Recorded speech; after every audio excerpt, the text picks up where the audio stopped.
It was good times, and all the way up until, January 7th. It was that day in 1991 when David Scott, who was just a teenager, answered a knock at his parents' door.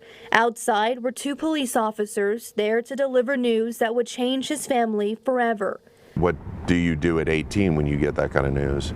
He overheard the officers tell his dad that David's older sister, Elaine Scott, had been killed. So I got up and walked into the kitchen, and I just put my arms around my mom and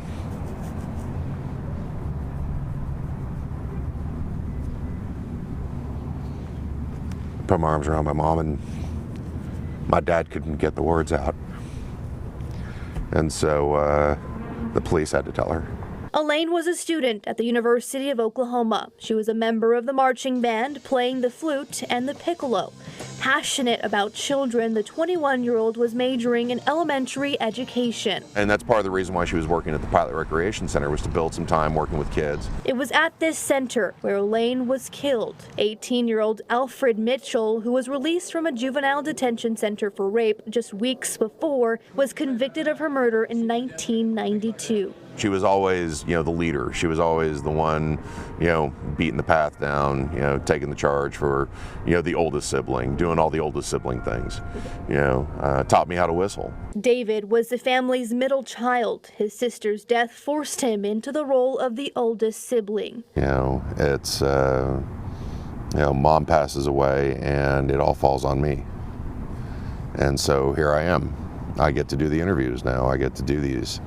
David's family watched as Mitchell went through multiple appeals and 3 trials, being resentenced to death each time, but delaying the day he would be executed. But experts say there are reasons the process is so lengthy.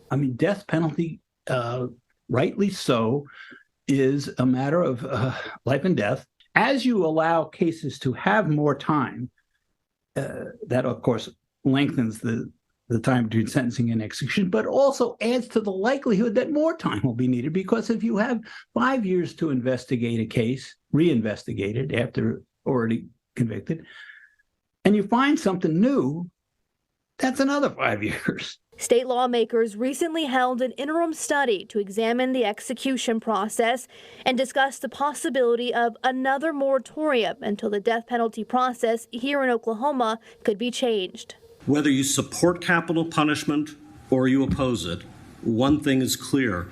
From start to finish, the Oklahoma capital punishment system is badly broken. In 2015, the state halted executions for 6 years following problems with the lethal injection process. During the moratorium, a commission wrote a report examining Oklahoma's capital punishment system. In the over 6 years since we issued the report, the state has implemented virtually none of the commission's remaining 45 recommended reforms. As a result, we cannot be sure that those who are convicted of a capital offense are guilty of a capital offense. We cannot be certain in any capital case that justice has been done. And major fault lines exist in every part of Oklahoma's death penalty machinery. David said he would never want to see an innocent person put to death, but with the process currently in place, he said there is no doubt in his mind that the right man was convicted. The justice has been handed out. The punishment has not been carried out. Again, 36 jurors, 6 alternates have heard this. We've been through a trial, a sentencing, a resentencing, and another resentencing. There's no question. But with each decade that passes, David waits for justice. Since Mitchell's conviction, David also lost both of his parents. You watch your parents die and carry that to their grave, and then you feel like you're the last person out here holding the torch.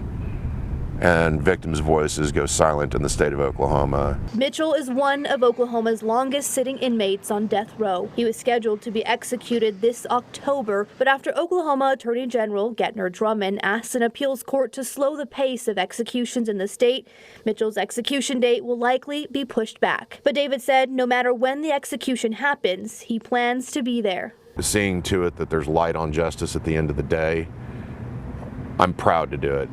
And as hard as it is, I will see this to the end.